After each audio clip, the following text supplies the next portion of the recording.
오늘은 강북 최대 재건축 단지 성산시형 아파트에 대해 알아보겠습니다. 이번 영상에서는 여러분이 궁금해하시는 비례율, 추가 분담금, 안전마진, 그리고 재건축 부담금 정보까지 아주 자세히 다루었기 때문에 영상이 조금 길더라도 끝까지 시청해 주시길 부탁드리겠습니다. 성산시형 아파트는 요즘 떠오르고 있는 마용성 중 하나죠. 마포구 성산동에 위치한 메모드급 재건축 단지입니다. 총 세대수는 3,710세대, 준공 39년차, 용적률이 146%로 용도지역 대비 상당히 낮은 편에 속하죠. 다만 소형 평형 위주의 세대 구성 때문에 재건축 사업성이 높지 않다는 평이 많습니다. 이와 관련된 구체적인 분석은 오늘 영상에서 아주 자세히 다뤘으니까 여러분이 직접 확인해 보시고 투자 판단에 참고하시길 바라겠습니다. 성산시형 아파트는 6호선 월드컵 경기장역 초역세권에 위치하고 있죠. 그리고 위로 조금만 가면 DMC역도 있기 때문에 준 더블 역세권이라고 볼 수 있습니다. 6호선이라는 점이 조금 아쉬울 수는 있지만 DMC 자체 업무지구를 품고 있고 이곳은 앞으로 더 확장될 계획이라서 재건축이 된다면 미디어 업무지구 직장인들의 많은 사랑을 받는 단지가 될 것으로 생각합니다. 그리고 성산시형 서남쪽으로 쓰레기 매립장을 폐쇄한 후 조성한 월드컵 공원이 아주 크게 있는데 재건축이 되면 공원과 한강이 어우러진 아주 멋진 뷰가 나올 것으로 예상됩니다. 또한 단지 위아래로 모아타운 개발 2곳이 예정되어 있고 인근에 초등학교, 중학교도 인접해 있어서 교통, 교육, 공원, 개발 호재 모두를 품고 있는 미래가치가 높은 단지라고 할 수 있습니다. 성산시형 아파트는 20평, 21평, 23평 총 3개의 평형으로만 구성되어 있습니다. 20평은 대우건설에서 시공을 했고 총 1330세대가 있습니다. 세대당 대지지분은 13평, 24년도 공동주택 가격은 5억 9,400만원입니다. 21평은 선경에서 시공했고 총 1120세대가 있습니다. 세대당 대지지분은 13.16평, 24년도 공동주택 가격은 6억 1,100만원입니다. 마지막으로 23평은 유원에서 시공했고 총 1260세대입니다. 대지지분은 15.43평, 공동주택 가격은 6억 7,800만원입니다. 세대 구성을 보시면 이 공급 면적에 따라 대지 지분과 공동주택 가격이 조금씩 차이가 나는데 이건 나중에 감정평가에도 영향을 미칠 가능성이 높습니다. 감정평가의 차이는 향후 원하는 평형 신청이 가능한지 여부를 가르기 때문에 매우 중요한데 이건 뒤에서 조금 더 자세히 다뤄볼게요. 지금까지 성산시형 아파트에 대해 간단히 소개드려 봤는데요. 이제 성산시형 재건축의 진행 현황을 시작으로 본격적인 사업성 분석을 해보도록 하겠습니다. 성산시형은 1986년도에 준공을 받아 현재 39년차 아파트입니다. 보통 30년이 넘으면 아파트 재건축을 준비하죠. 이것도 마찬가지입니다. 그래서 2025년 5월에 안전진단을 실시했고 D등급을 받으면서 조건부 재건축이 허용되었어요. 그리고 동의서를 걷어서 2020년 12월에 정비구역 입안 제한을 하게 되는데 그로부터 3년이나 지난 23년 12월이 돼서야 정식으로 정비구역 지정이 되었습니다. 현재는 조합 설립 전 단계로 추진위원회 설립을 준비하고 있어요. 원래 10월 6일날 추진위원회 선거가 예정되어 있었는데 구청에서 후보자 검증을 이유로 연기하는 바람에 추진위 구성 일정도 같이 딜레이 되었습니다. 앞에서 살펴봤지만 성산시형은 아직 추진위원회 구성도 안 된 초기 단계 사업장입니다. 초기 단계 사업장은 사업성에 대한 공식 자료나 구체적 정보가 없기 때문에 이번 영상에서는 지난해 12월에 고시된 정비계획 고시문을 근거로 사업성 분석을 진행했습니다. 먼저 정비계획 내용을 간단히 살펴볼게요. 구역의 총 면적은 18만 2,618제곱미터입니다. 굉장히 크죠? 그중 공원, 도로, 주차장 같은 정비 기반 시설 면적이 2만 1,330제곱미터, 그리고 실제 아파트를 지을 수 있는 획지 면적은 16만 287제곱미터입니다. 용적률은 3종 일반 주거지역 법적 최대치인 300%를 적용받았고요. 도정법에 따라 인센티브를 받은 용적률 50%의 절반, 즉 25%를 국민주택 규모 임대주택으로 건설해야 합니다. 그리고 건축 계획을 보면요. 전체 연면적이 82만 1,456제곱미터로 30동 규모 총 4,823세대로 다시 태어나게 됩니다. 오른쪽 사진을 보시면 재건축 이후 평형별 세대 구성이 작은 표로 나와 있는데요. 이 표를 조금 더 확대해서 우리가 보도록 하겠습니다. 정비계획에 따르면 성산시형 아파트는 재건축 후에 총 4,823세대로 재탄생하게 되는데요. 이 중 분양은 4,307세대, 임대주택이 516세대로 구성되고 소형 면적만 있던 기존 아파트 대비 20평대부터 40평대까지 다양한 평형을 제공할 수 있게 되었습니다. 그리고 우리가 사업성 분석을 하려면 각 평형별로 조합원, 일반 분양, 임대주택 배정을 할 수 있어야 돼요. 그래서 이 평형별 세대 구성표를 조금 더 상세히 분리해봤습니다. 일단 우리는 분양에 할당되었던 4,307세대를 조합원 분양과 일반 분양으로 나눴습니다. 조합원 분양은 몇 세대가 될까요? 현재 단계에서 최종 조합원을 확정할 수 없기 때문에 일단 기존 성산시형 아파트 3,700세대 모두를 조합원 분양에 할당하게 됩니다. 그리고 조합원들에게 큰 평수를 우선적으로 할당하기 때문에 118제곱미터, 84제곱미터, 74제곱미터 모두를 조합원에게 배정하고 59제곱미터의 934세대, 그리고 일부 소형을 원하는 조합원들을 위해서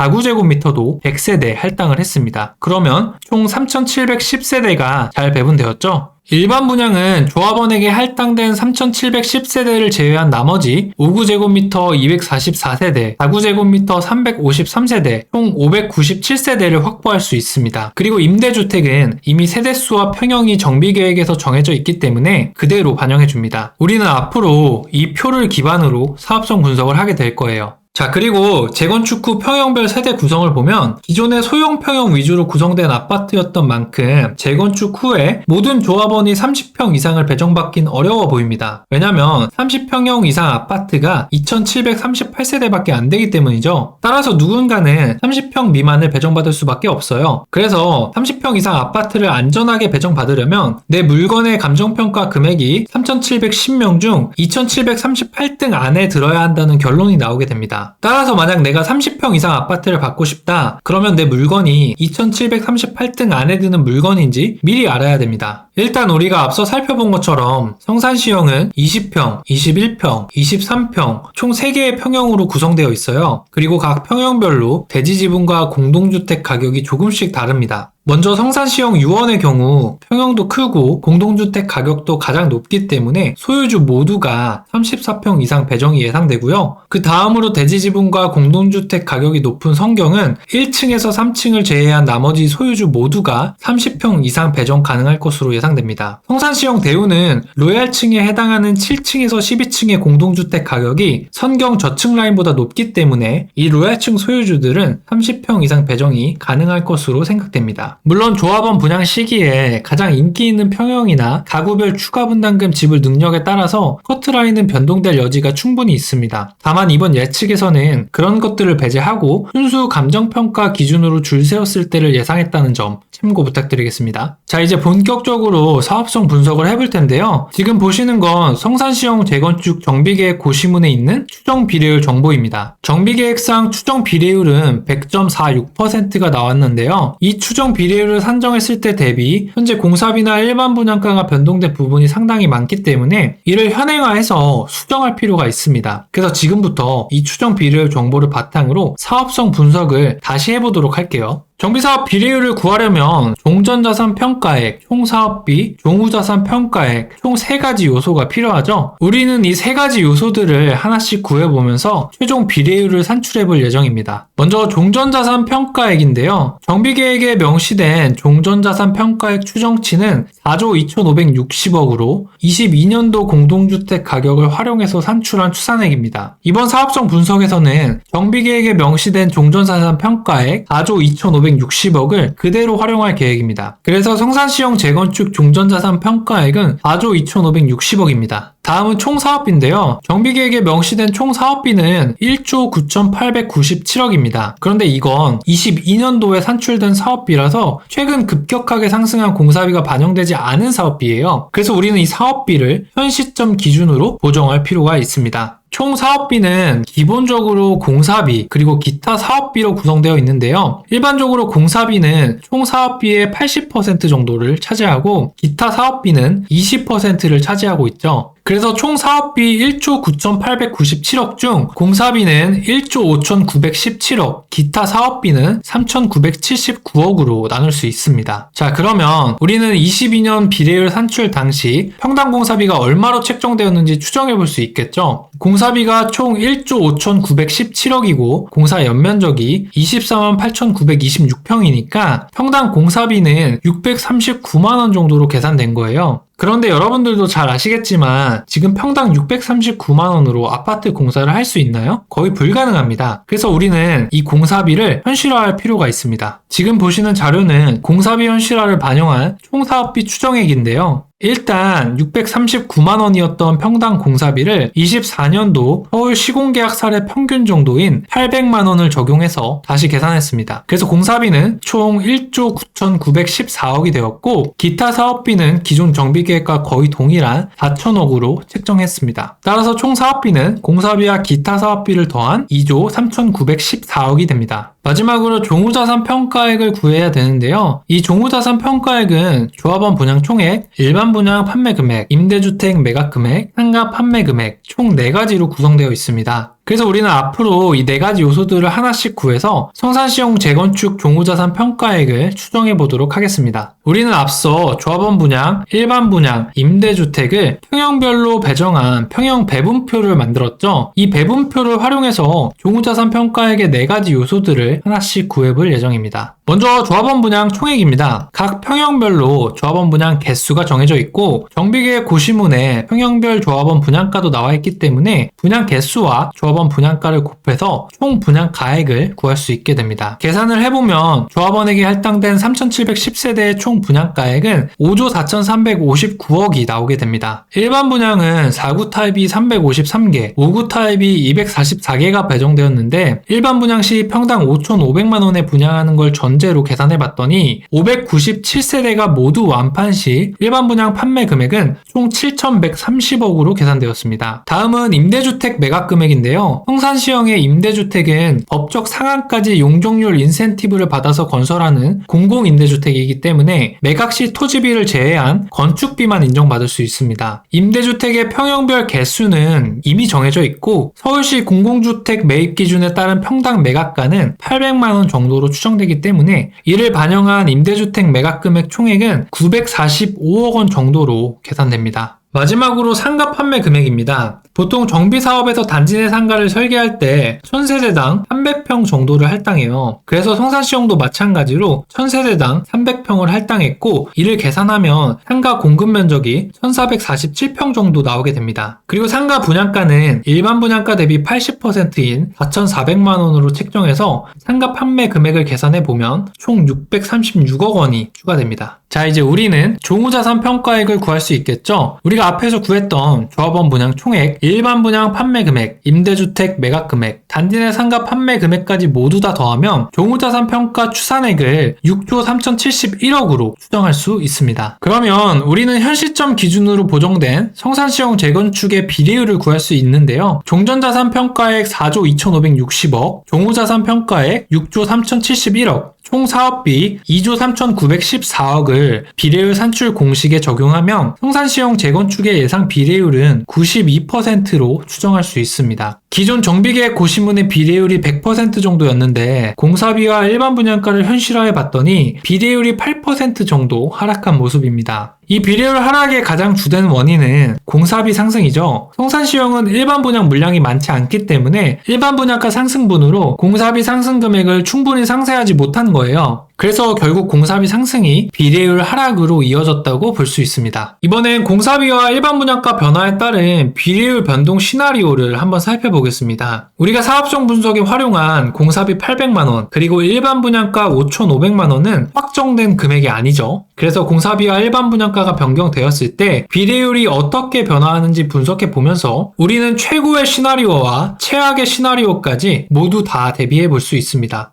표 가운데 비례율 92%가 공사비 800만원, 일반 분양가 5,500만원일 때의 기준이에요. 여기서 만약 공사비가 750만원으로 다운되면 비례율은 94.9%가 됩니다. 반면 공사비가 850만원으로 올라가면 비례율은 89%로 하락하게 되죠. 일반 분양가가 5,250만원일 때를 볼까요? 공사비가 800만 원이면 비례율이 91.25%, 750이면 94.17%, 850이면 88.3%가 됩니다. 그래서 이 표에서 가장 최악의 시나리오는 공사비가 850만 원이면서 분양가를 5,250만 원만 받았을 때라고 볼 수 있습니다. 일반 분양가가 5,750만 원일 때의 시나리오도 볼게요. 공사비가 800만 원이면 비례율이 92.77%, 750이면 95.7%, 850이면 89.85%입니다. 따라서 일반 분양가 5,750만원, 공사비가 750만원일 때 비례율이 95.7%로 가장 최상의 시나리오라고 볼 수 있습니다. 우리가 이렇게 다양한 비례율 변동 시나리오를 본 것은 여러 상황에 대비하기 위함이에요. 공사비와 일반 분양가라는 건 살아있는 생물과도 같아서 최종 확정되기 전까진 딱 얼마다라고 단정 지을 수가 없습니다. 그래서 우리는 다양한 시나리오를 분석하면서 최악의 상황, 보통의 상황, 최고의 상황까지 모두 고려해서 투자 계획을 세우는 게 중요합니다. 그래야 어떤 상황에서도 유연한 대응과 대처가 가능하게 되니까요. 자, 그러면 이제 총 투자금을 한번 계산해 볼 거예요. 여러분들이 가장 궁금한 게 그거잖아요. 내가 이 물건을 사서 34평 아파트를 받으려면 얼마나 추가 분담금이 필요하지? 그래서 내가 필요한 총 투자 금액이 얼마지? 이런 게 궁금하시잖아요. 그래서 현재 네이버에 올라온 매물을 기준으로 총 투자금을 계산해 보도록 하겠습니다. 지금 보시는 건 성산시형 성경 아파트 매물입니다. 매매가는 현재 9억 5천만 원에 나와 있고요. 2022년도 기준 공동주택 가격이 6억 7,500만 원이고 정비계획에서 감정평가 보정률을 1.46으로 정했기 때문에 이 매물의 예상 감정평가 금액은 9억 8,500만 원입니다. 그래서 감정평가 금액 기준으로 현재 마이너스 프리미엄 상태죠. 자, 그럼 이 물건을 사서 새 아파트를 받게 되면 얼마나 추가 분담금을 내야 되는지 한번 살펴보겠습니다. 추가 분담금은 조합원 분양가에서 분양 기준가액을 뺀 금액이죠. 먼저 평형별 조합원 분양가는 정비계획에 나와 있어서 그걸 그대로 차용했습니다. 5구 타입은 12억 4천만 원, 7사 타입은 14억 3천만 원, 8사 타입은 15억 2천만 원입니다. 그리고 우리가 앞에서 살펴본 매물의 분양 기준 가액은 감정평가금의 9억 8,500에 비례율 92%를 적용한 9억 600만 원이 나오게 됩니다. 그러면 이 물건을 사서 우리가 5급 타입을 받았을 때 3억 3,200만 원의 추가 분담금이 필요하고 7사 타입을 받으면 5억 2,500만 원, 8사 타입을 받았을 때 6억 1,700만 원의 추가 분담금이 필요합니다. 따라서 이를 바탕으로 총 투자금을 계산해 보겠습니다. 총 투자금은 매매가에 추가 분담금을 더한 값이죠. 그래서 5구 타입을 받으려면 총 투자금은 12억 8천만 원, 7사 타입을 받으려면 총 투자금 14억 7,500만 원, 8사 타입을 받으려면 총 투자금 15억 6,700만 원이 필요하게 됩니다. 이 총 투자금 정보를 보니까 어떠신가요? 일단 성산시형이 위치한 성산동 인근에 신축 대단지 아파트가 없다 보니까 이게 싼지 비싼지 비교하기가 조금 난해한 측면이 있죠. 그런데 일단 강북에서 가장 최대 규모의 대단지 신축이고 공원과 한강뷰가 동시에 가능할 것으로 예상되기 때문에 공동역 인근의 신축 아파트 시세 혹은 마포구 한강 인근 아파트 시세와 비교했을 때 개인적으로 총 투자금이 비싸게 느껴지진 않았습니다. 그리고 우리가 총 투자 금액을 계산할 때 한 가지 더 고려해야 될 게 있는데요. 바로 재건축 초과이익 환수금입니다. 재건축 초과이익은 종료 시점 주택가액에서 개시 시점 주택가액, 정상주택 가격 상승분, 그리고 개발 비용을 모두 제외한 금액을 말합니다. 그래서 재건축 초과이익 환수금을 계산하려면 이 각각의 요소들이 얼마인지 알아야 돼요. 한번 간단히 구해보도록 하겠습니다. 먼저 종료 시점 주택가액이라는 건 재건축 아파트가 준공되었을 때 주택가격의 총합이라고 보면 되는데요. 이건 조합원, 일반 분양, 임대주택으로 세분화되어 있습니다. 여기서 임대주택은 기부 체납으로 종료 시점 주택가액에 포함되지 않고 일반 분양은 일반 분양 당시 분양 금액으로 계산되기 때문에 일반 분양 판매금 총액과 동일합니다. 조합원의 경우 저는 10년 뒤 평당 7천만 원으로 계산했어요. 그리고 현재 KB 시세 대비 공시가율이 65%이기 때문에 조합원에 할당된 모든 주택을 평당 7천만 원으로 계산해서 공시가율 65%를 적용하면 5조 4,329억이 나옵니다. 그래서 우리가 종료 시점 주택 가액을 총 6조 1,460억으로 추정할 수 있겠습니다. 그리고 개시 시점 주택가액은 조합 설립 당시 주택가격의 총합을 말하는데요. 아직 조합 설립이 되지 않았기 때문에 여기선 24년 기준 성산시형 아파트의 주택가격 총합으로 추정하겠습니다. 우리는 22년 기준으로 계산된 주택가격 총합에 해당하는 종전자산 정보를 알고 있고 24년은 22년 기준 대비 81% 수준의 공시지가를 보이고 있어서 개시 시점 주택가액은 정비계획 종전자산에 22년 대비 24년 공시가 보정률 81% 그리고 공시가율 65%를 적용한 2조 2407억이 됩니다. 다음 정상주택 가격 상승분은 총 사업기간 10년, 연평균 상승률 2%를 가정해서 총 20% 상승이 인정된다고 보고 개시 시점 주택가격 상승분의 20%에 해당하는 4,481억 원으로 추정했습니다. 마지막으로 개발비용은 공사비, 설계비 등 사업에 필요한 모든 개발비용을 뜻하기 때문에 성산시형 재건축 총 사업비에 해당하는 2조 3,893억을 적용했습니다. 따라서 성산시형의 재건축 초과이익은 1조 677억 원이 나오게 되는데요. 이제 이 금액을 근거로 1인당 부담해야 하는 재건축 부담금이 얼마인지 한번 구해보도록 하겠습니다. 먼저 재건축 초과이익은 1조 677억 원이죠. 이걸 총 세대수 3,710세대로 나누게 되면 1인당 평균 이익은 2억 8,700만 원이 나옵니다. 이 평균 이익을 토대로 왼쪽 재건축 부담금 부과율에 대입해보면 조합원 1인에 할당되는 최종 재건축 부담금은 5,350만원 정도로 계산됩니다. 다만 이 금액은 추정치입니다. 조합 설립 시기나 총 사업비의 증감, 준공시 예상 시대 등에 따라 재건축 부담금은 언제든지 변동될 수 있고 또한 제초안 법안의 개정이나 폐지 여부에 따라 아예 달라질 수 있다는 점 여러분들 참고 부탁드리겠습니다. 자, 그럼 마지막으로 성산시형 재건축을 투자했을 때 과연 안전마진은 얼마나 되는지 한번 계산해 볼 건데요. 안전마진은 준공시 예상 시세에서 총 투자금과 재건축 부담금을 빼서 구하게 됩니다. 준공시 예상 시세는 10년 뒤 평당 7천만 원을 기준으로 계산했습니다. 이 금액은 현재 마포구 한강변 인근 신축 시세 정도로 책정한 금액인데요. 10년 뒤에 인플레이션 반영, 그리고 최대 규모 신축 대단지임을 고려하면 최소한 7천만 원 정도는 된다고 생각하고 예상 시세를 책정해 봤습니다. 그래서 5구 타입 투자 시 안전마진은 4억 1천만 원,